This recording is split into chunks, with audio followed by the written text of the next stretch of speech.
الحمد لله والصلاة والسلام على رسول الله وعلى آله وصحبه ومن والاه. فقد قال الله تعالى في كلامه المجيد: أعوذ بالله من الشيطان الرجيم. بسم الله الرحمن الرحيم. وأنجينا موسى ومن معه أجمعين ثم أغرقنا الآخرين إن في ذلك لآية وما كان أكثرهم مؤمنين. وسئل رسول الله صلى الله عليه وسلم عن صيام يوم عاشوراء فقال: يكفر الله به السنة التي قبله، أو كما قال عليه الصلاة والسلام. আমরা মহান একটি মৌসুমের একদম সম্মুখে। আজ বাদে আগামীকাল ইয়মে আশুরা, আল আশির মিন শাহর মুহররম আল হারাম। আরব দুনিয়া এবং আমাদের এশিয়া মহাদেশের যেহেতু চন্দ্র উদয়স্থল ভিন্ন, সেই হিসেবে একদিন ফারাক হয়ে থাকে। তো আরব দুনিয়ায় শনিবার, আগামীকালকেই মুহররম, আর আমাদের এশিয়ায় রবিবারে মুহররম রোজা পালন করা হবে। এটি এমন একটি দিন যে দিনের মধ্যে আল্লাহ তাআলা বনি ইসরাইলকে এবং সাইয়েদনা মূসা আলাইহিস সালামকে ফেরাউনের জুলুম এবং হত্যা রাহাজানি যে রাজত্ব সে কায়েম করেছিল, এর থেকে আল্লাহ তাআলা মূসা আলাইহিস সালাম বনি ইসরাইলকে মুক্তি দান করেছিলেন। তো নিঃসন্দেহে এটি একটি বনি ইসরাইলের জন্য এবং আল্লাহর মুমিন বান্দাদের জন্য একটি বড় নিয়ামতের দিন, বড় একটি বিজয়ের দিন, বিজয় দিবস। তো সেই হিসেবে ইহুদিরা এই দিনটাকে সউৎসবে পালন করে আসছিল। তো যখন আল্লাহ রাসূল সাল্লাল্লাহু আলাইহি ওয়াসাল্লাম মক্কা থেকে হিজরত করে মদিনায় আসলেন, তো মদিনাতে যেহেতু ইহুদির বসবাস ছিল, তো যখন আল্লাহ রাসূল দেখলেন যে ইহুদিরা এই দিনকে খুব সোৎসাহে এবং উৎসব মুখরভাবে পালন করে, তখন আল্লাহ রাসূল জিজ্ঞেস করেন যে এটার কারণ কি, ওরা এই যে দিনটা পালন করে কিসে পালন করে। তখন আল্লাহ রাসূলকে জানানো হলো যে এই দিনটার মধ্যে আল্লাহ তাআলা ফেরাউনের কবল থেকে বনী ইসরাইল এবং মূসা আলাইহিস সালামকে নাজাত দিয়েছিলেন, মুক্তি দিয়েছিলেন। সেই হিসাবে এই দিনটাকে তারা বিজয় দিবস হিসেবে পালন করে এবং এই দিনে তারা রোজাও রাখে, শুকরিয়া স্বরূপ, আল্লাহ তাআলার কৃতজ্ঞতা স্বরূপ।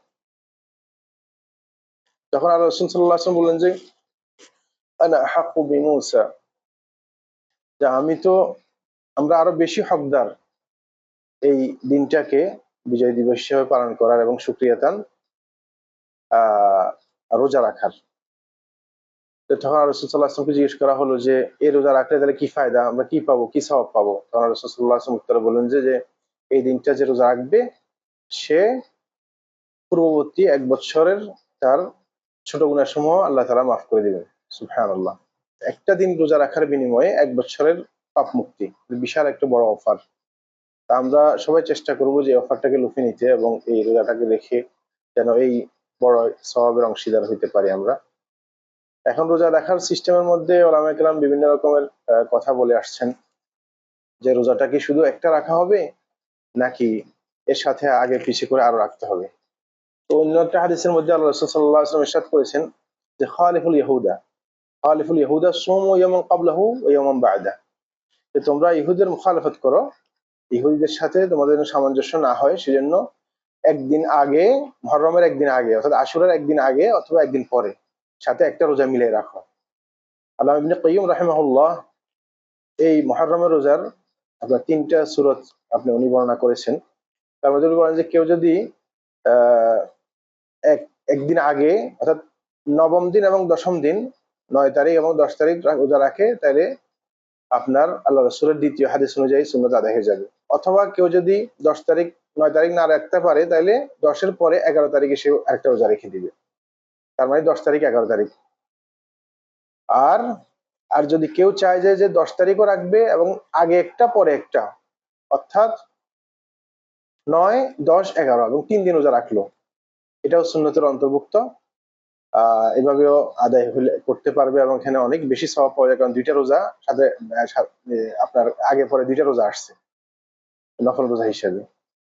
আরেকটা পদ্ধতি হলো কেউ যদি শুধুমাত্র, যেহেতু আল্লাহ রসুল সাল্লাল্লাহু আলাইহি ওয়াসাল্লাম শুধুমাত্র কি করছেন, আপনার 10 তারিখ রোজা রাখছিলেন, কিন্তু যখন জানতে পারছে ইহুদিরাও রোজা রাখে, তখন আল্লাহ রসুল বলছেন যে ইহুদের মুখালফত হিসেবে আমি আগামী বছর যদি আল্লাহ আমাকে হায়াত দেয়, তাহলে আমি ইনশাআল্লাহ একটা রোজা আগে অথবা একটা রোজা আগে রেখে দেবো, তার মানে 9 তারিখ।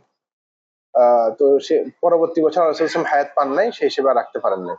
তাহলে রোজা রাখার 4টা সিস্টেম হইতে পারে। কেউ যদি শুধুমাত্র 10 তারিখ রোজা রাখে, তাহলে তার রোজা আদায় হয়ে যাবে এবং সওয়াব পাবে। অথবা কেউ 9 তারিখ 10 তারিখ রাখলো, দ্বিতীয় পদ্ধতি। অথবা কেউ 10 এবং 11 রাখলো পরবর্তী একদিন, এটাও ঠিক আছে।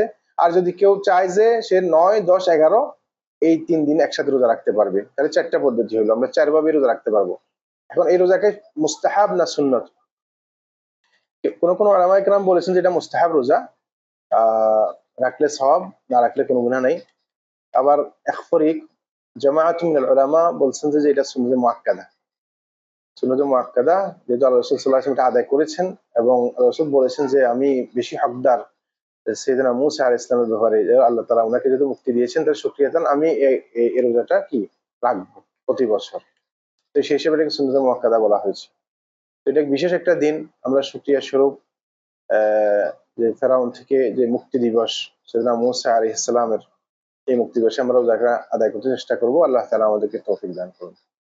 ওমা আলাইনা ইল বালাগ।